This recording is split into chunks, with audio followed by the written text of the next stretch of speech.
Hi, I'm Tiffany Patlin, host of the Tiffany Talks Health and Wellness podcast, where I discuss tools, tips, and techniques to heal your mind, body, and soul. I am on a godly mission to heal the world.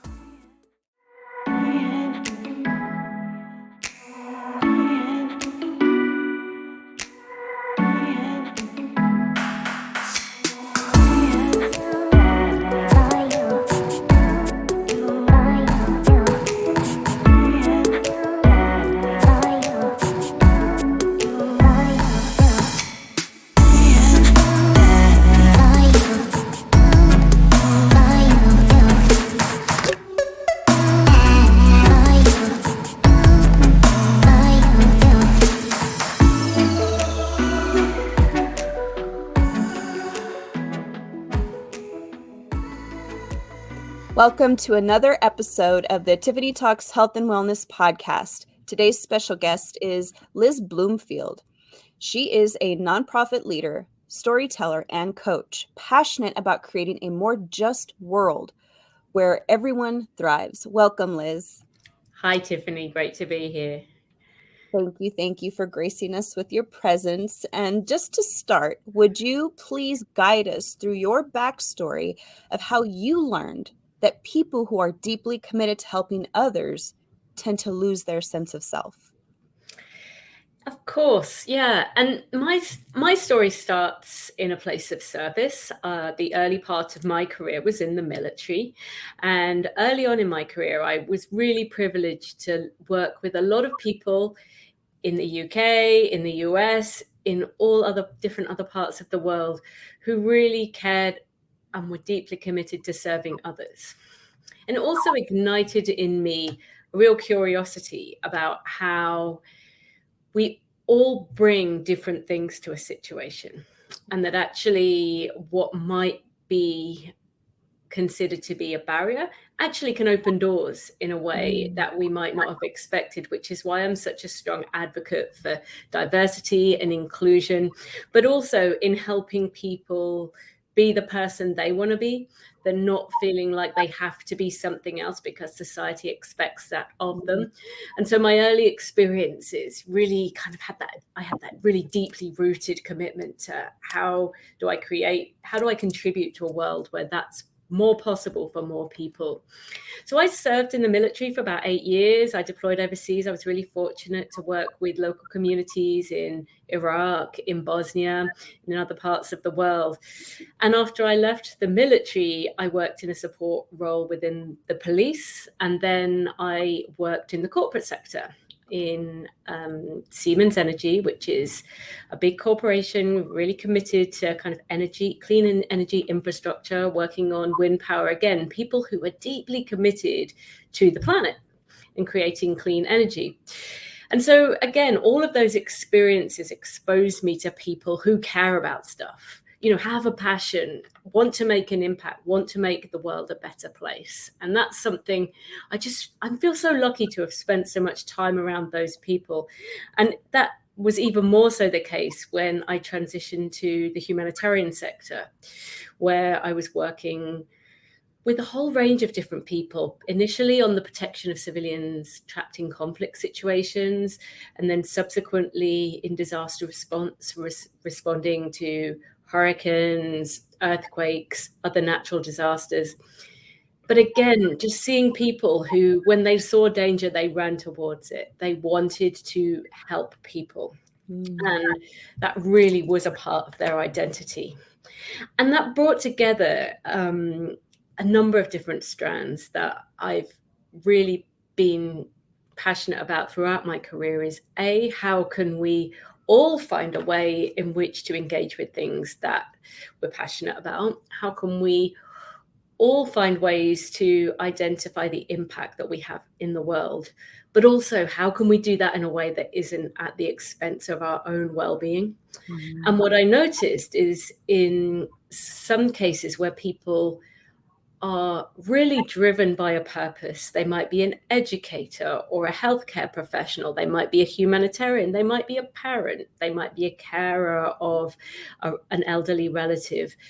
In all of these different areas, and many more too, people who are so dedicated to serving others sometimes can lose sight of their own needs. They may become disconnected with what they need in order to keep their cup full so that they continue to be of service to others. And so that's why I'm so passionate about the work that I do in my coaching practice with clients. But it's also why I'm so passionate about the work that I do in my current role as the executive director of Ripple Effect Images. And at Ripple, we use visual storytelling to shine a light on solutions empowering women and children globally. So we make films, we do photography coverages, we use animation to show what's working, to show that actually, although a lot of the media that we consume is very focused on the problems, the difficulties, challenges, victims, the reality out there is that there's some incredible people, so many incredible people that are making a positive change. They're really making a difference, and it's transforming the lives of their families and their communities. They don't always get the attention or the credit for it, but they're really making a difference. And so in the work we do at Ripple Effect Images, we're saying, let's shine a light on those people. Let's show that with the right investment, with the right level of recognition of their service, that we can replicate those solutions, that we can create even more good in the world. And so the work that I do with Ripple Effect Images is really exactly that. Let's create a ripple. Let's recognize what is good in the world. Let's do more of that. And let's spread that really positive impact. And so that's where those different strands of my life all come together. I really love the ripple images. I mean, I could just visualize this as you were speaking, and I've mentioned this to you before. Like, it just makes my heart swell to know that you're doing that for other people, because you're right. People who are doing, which I believe is the most important work in the world, are the ones that are not getting that visibility, and I think that they deserve to have that, and you're providing that. So that is a beautiful thing. And thank you for sharing about how you acknowledged about how people tend to lose themselves. And I know that you personally experienced that, right? A life transition when you became a parent. And how did that affect your own identity and values? It really did. And I think at the time I didn't really recognize it. I had my sons quite late in life. I'd lived my professional life for a long time. And when I'd faced challenges professionally, I guess my go-to solution was to just work more, work through it, work harder, work longer. And suddenly when I had a little person that I was also responsible for, I couldn't do that. I couldn't just work, right into the night, because I had responsibilities to other people. And so for a while, I really wrestled with that. I was like, I'm not doing a good job in any of these fields. I don't feel like I'm doing a good job professionally, but I also feel like I'm not doing a great job as a mom either. And that took me a while to recognize. And I think that's where sometimes there's just this expectation of people that we just pile a bit more on, and we pile a bit more on, and then somehow they have to make it work. And I just like making the space for people to acknowledge that when transitions happen, it does take time to adjust. It does need you to be willing to kind of, sometimes physically, almost always emotionally and mentally, let go of things, and say, those things that I previously felt were a priority are not as important anymore. And the challenge is people, especially people who are very service driven, or people who have a real commitment to and care to others, is that can sometimes feel like they're failing people, that they're letting people down. And I think making the space for people to be able to articulate that, to explore where that's coming from, understand what might be behind that, is a really important part of enabling people to be the best version of themselves, but also to be able to serve in the way that they want to. And so, the work that I do with individuals, I'm really focused on, reconnecting with that purpose, understanding how to supercharge your own energy and what that really takes, and then being able to increase your impact. But you can't increase your impact just by doing more and more and more and more. And I think that can be the real challenge. But I think also through the work with Ripple, what's so rewarding is providing a space for people to be recognized, for people to be listened to. There are so many people out there that are working day and night through really challenging circumstances to make things better for the communities that they serve, and often without any recognition at all. And I think with Ripple, where we're able to amplify and elevate these extraordinary people, our hope is that it also enables them to be seen, to be recognized, that actually they matter and the work that they're doing is transforming lives. And so I think that with Ripple, that's where we really see the benefit, not only of sharing this extraordinary work with the wider world, but also enabling that person to really understand how incredible their contribution is. It's almost like you're validating people, not, letting them being heard. So it's like their emotions are being validated, but their whole life's work is being validated as well. And people need that. I think we crave that validation as humans. Yeah. We need that. So that is extremely powerful with what you're doing with that.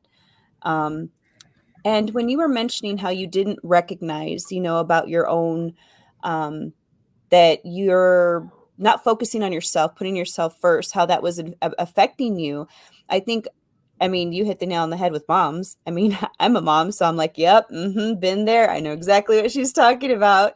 So I think a lot of moms, a lot of women out there, and like you said, other caregivers and things like that, I don't think that they might not recognize it either. So how would you suggest to somebody who, let's just say it's a mom or a caregiver, and they're wondering, well, how do I know if I'm like that? What would you say to them? Like, how could they recognize that in themselves? So there's like some tips or something? Yeah. For me, it always comes back to storytelling, because in the same way that in the work that I do with Ripple, we're focusing on how we're telling stories internally, I also really encourage people to look at the stories they're telling themselves about themselves. And sometimes that's quite hard to do. It does require you to dig deep and really think about, what is the narrative I have in my head here about myself or about other people or about my situation? And is it true? Really challenge and say, is that really true? Maybe, for some people, journaling helps them make sense of some of that. Sometimes for people, it's about verbalizing it, maybe with a trusted friend, but just trying. Sometimes the things that we have in our head, we don't realize how much they're dominating our thoughts until we externalize them somehow. And then you think, whoa, I did not realize quite how much that was just occupying my brain, showing up so much in the thought patterns that I'm having every day. And so for me, that's the first step, is what are the stories you're telling yourselves? Can you recognize them? Can you see them? And then, empowering yourself that you do have a choice to make that into a different story, to tell yourself another story. And I do an exercise with people sometimes where, after we've externalized those stories, we think about how we can flip them. No, it's not big. It's just something we can absolutely control, so that rather than, I don't have enough time in the day to do all of the things that are important to me, which I think most people can relate to on some level, the reality is that story isn't really serving you in any way. And actually, it's stealing joy. It's stealing the joy from the really great things that we do have time to do. And so finding a way to reframe a story like that into, I know what's important. I know what the priorities are in my life, and I have enough time for those. And the other things, well, they're nice to have. But again, it's like that. It's that reframing, because otherwise you can find yourself in this place where you're constantly trying to catch up, or you're constantly chasing something like, you know, if I just had a few more hours in the day, if I can just get on top of this particular task, like, you know, once all the laundry's done, it will be fine. Or once we get to like the school vacation, then there'll be things will ease off. Or once the kids go back to school, you know, there's so many what ifs. But the reality is there's always going to be something. And so the story that you're telling yourself about things is what ultimately will determine how much you're able to be present with the magical things that are around you, but that because you're just running so fast to keep up, you just don't have an opportunity to appreciate. Wow. I love that little mic drop there moment where you said, you know, telling yourself that story that you don't have enough time. Like that right there is like, because it's true. And I think we need to remember that we should be a priority, right? We should be the first priority because, you know, like you mentioned about being the best version of yourself, when you're at your best, you perform better in your job. You are able to parent better with more patience, love, and understanding, and validating your little one's feelings, you know, as well as your own. You know, you're just able to be better. And I resonate with that personally because every day I make sure before I start my day that I take care of myself mentally, physically, and spiritually because I've seen the contrast in when mommy doesn't do that to when mommy does do that. And it affects every area of your life. I even see how it affects my relationship with my husband, you know, with each and every one of my sons, my business energy levels. Like it just affects everything. So that's really important. And the other thing that came to mind when you said that the stories that you tell yourself is a lot of what I say is that I was believing the lies of my past trauma, which told me things. And you just tend to believe those things. So I love that you're able to help people identify what those are, what stories you're telling people. And I thought about that too, the journaling, and just asking yourself those big questions. So if someone out there doesn't know, you just got to sit down and just ask yourself, like have a conversation, get personal and find out. And I always find with people, like, give yourself permission that at the end of doing it, you can like screw it up and throw it down in the trash. You don't have to keep that as a lasting memory of what was going through your brain, but the act of writing it down will help you see that it's something that's in your head, but that it's real. It's something that's there in your head. And so sometimes people are wary about journaling because they're like, yeah, but then I have like a lasting record of whatever was going on in my head. I was like, well, that's not a bad thing, but also just say that after you've done it, you're just gonna like rip it up. But I think I see so often in myself, but also with the people that I work with, that so often people are not aware of what they're carrying. And they're carrying it quite literally as a burden around. It's weighing on them. Yeah. All of these stories that often in some way show up as not being good enough. It's some version of not being good enough. And the reality is that so often it's just not true. And yet we allow that to consume our mental energy in a way that we often don't even recognize. I love working with people around understanding their saboteurs. You know, we all have different ones. For some of us, we really want to please other people. Some of us, we want to really control every aspect of a situation. So we want to feel like we are in the driving seat.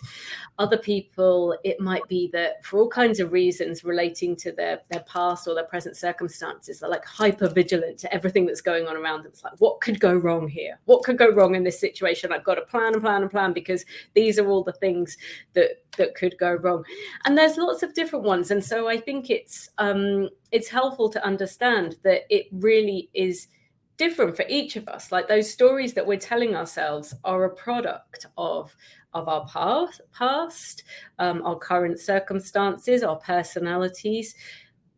All of those things are important to acknowledge, but they also don't have to remain that way. Like as individuals, we all are able to control how we write new stories for ourselves, how we reframe that in a way that serves us better. And I think particularly for people that are really do live in service of people, they've got so embedded into one story that actually everything else becomes, secondary to that. And so that's why I'm really committed to supporting those people, because I think that's where there's real opportunity for them to both have an increased impact, but also enjoy their life in a more fulfilling way. It doesn't have to be one or the other. And who doesn't want that, to enjoy their life in a more fulfilling way? We all want that, and we can all do. have that. We deserve it. Yeah. Men And and women alike. one of the things, Tiffany, I think sometimes and this is the media, that we consume all the time, is that sometimes we've kind of been tricked into thinking that the perfect scenario that we all should be aspiring to, maybe it's laying on a beach or winning the lottery or having, some kind of really aspirational thing in our future. And yet the reality is that I don't think that's what we really want for our lives. We may be really craving a vacation, or, because we're tired, or we may want, things to be a little simpler in our day-to-day lives. But most of the people that I encounter day to day love, like 90% of their lives. They wouldn't change things. They just would like it to be a little bit easier. And I think that's where, again, the opportunity to really reflect on what is your happiness vision for yourself? What does that look like? If you could pick all the pieces, what does that look like? And I think when people are able to visualize that in a concrete way, they realize that actually sometimes it's just small tweaks. It's not a huge overhaul of their life. They're much closer than they think they are, but actually reframing their mindset and their stories helps them better understand how they could enjoy where they are now.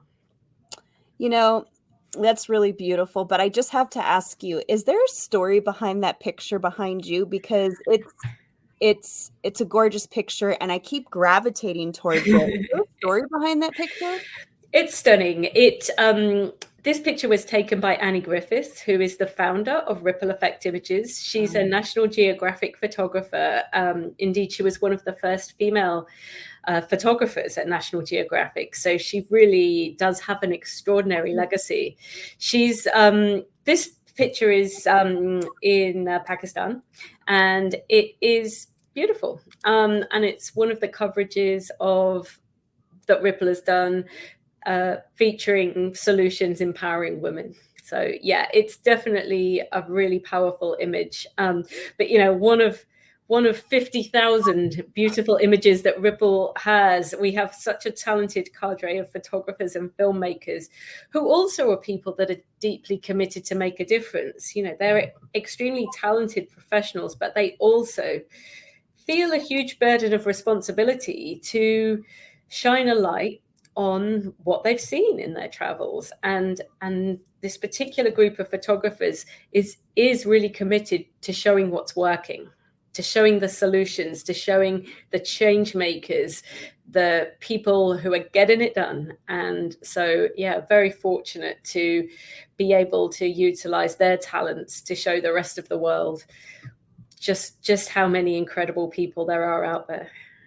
I love that. It's a beautiful thing. It's such a gorgeous picture. I want to see if I can highlight it a little bit right there. Yeah. There we go. Yeah, wow. It speaks to you. Yeah. It's gorgeous. It I is. love that. Well, Annie is a truly talented photographer, but she's also an incredible human as well. So yeah, very lucky to work with her. So I know you mentioned coaching, right? So you actually help people with coaching. Can you share with us one of your favorite success stories of how you helped somebody who may have been in that space where they're just not, putting themselves first, and how is it that they came out of that? Yeah, for sure. I worked with an incredible woman earlier this year who had a very successful career in the healthcare sector. She started out as a nurse. She worked her way through the management structure and became a very senior manager in the healthcare sector, very accomplished, very effective. She took a break to have 2 kids pretty close together. And then a bunch of life circumstances changed. She moved to a different country. Lots of things happened. And she lost her way a little bit. She was like, over such a short space of time, what I knew, which was being a very competent and accomplished professional, just vanished overnight. And now she was, had 2 kids under 2, living in a completely different community. It was a lot to deal with. It was overwhelming. Her support networks had changed significantly. And so, the work that we did together was a lot about redefining her story, redefining who she was. Her identity had changed, and she was happy about that. She didn't want to change where she was in her life. She just wanted to understand herself better. And so, the work that we did together, and I do with clients in similar circumstances, is about that. It's about what is your story? What is the impact that you want to be having? It might be different to what it was 5 years ago. It might be different to what you want it to be in 5 years' time, but what do you want it to be now? And then, with that awareness, with that consciousness, with that understanding of some of the things that you've been carrying, you can slowly let that go. It's like, well, that just doesn't serve me anymore. So that is gone. And I think that's where awareness and consciousness is everything. Like sometimes our saboteur voices can be telling us a story that's just taking us to this place of being a victim, of feeling like things are happening to us. And then sometimes that then swings into being kind of angry. We might be mad with the situation or another person or our circumstance or ourselves, but we're pretty conflicted.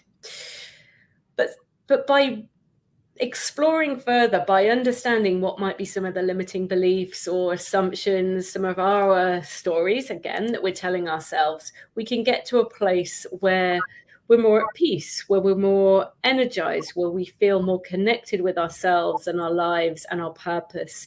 And that's a much more fulfilling place to be. And it doesn't require a person to change. It just requires them to lean into who they always were.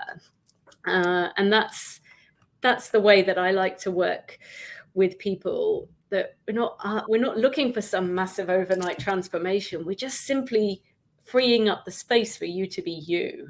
And that's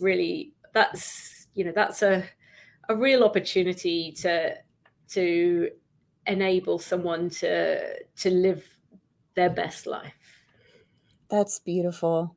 You have such beautiful words. I love the way that you speak about this. You can hear the passion behind your words.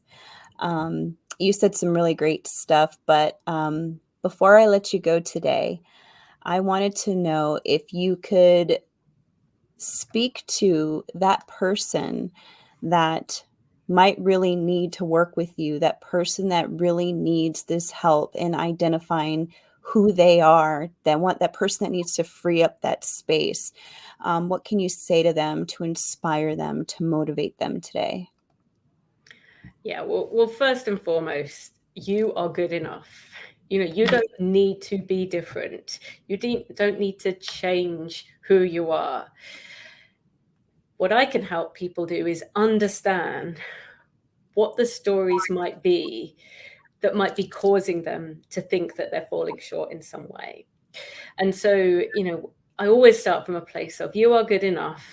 You have always been good enough. You will always be good enough.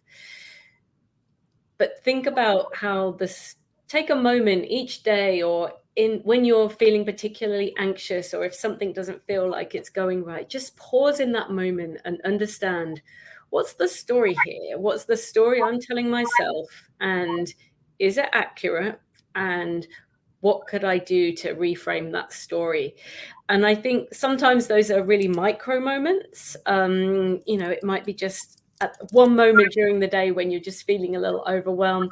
Sometimes it's a little more, it's on a larger scale. It might be something to do with something more substantive in their life. But always pause, give yourself the space to think about what's really going on there. What is the story that you're telling yourself?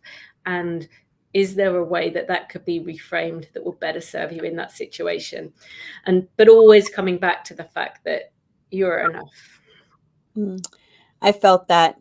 I put myself in the audience and I just let your words pour into me, because it's always good to hear that you are enough. So thank you for that personal reminder, and to all the listeners out there. So if you'd like to connect with Liz, you'll see her website in the ticker below, and I'll have all of her links in the description box. Thank you so much, Liz, for coming on today and sharing all of your beautiful wisdom. Thank you, Tiffany, and thanks for the work that you do in serving your community. I really do appreciate your uplifting energy. Thank you so much. Yes, it's like I think you and I are in such alignment, and it's such a beautiful thing. It's like the feeling is mutual. I respect and admire and love the work that you do, because you're really, really helping people that I feel like that deserve to be helped and seen. So the feeling's mutual. Thanks, Tiffany. Thank you to all you podcast listeners. We will see you on the next episode. Bye now.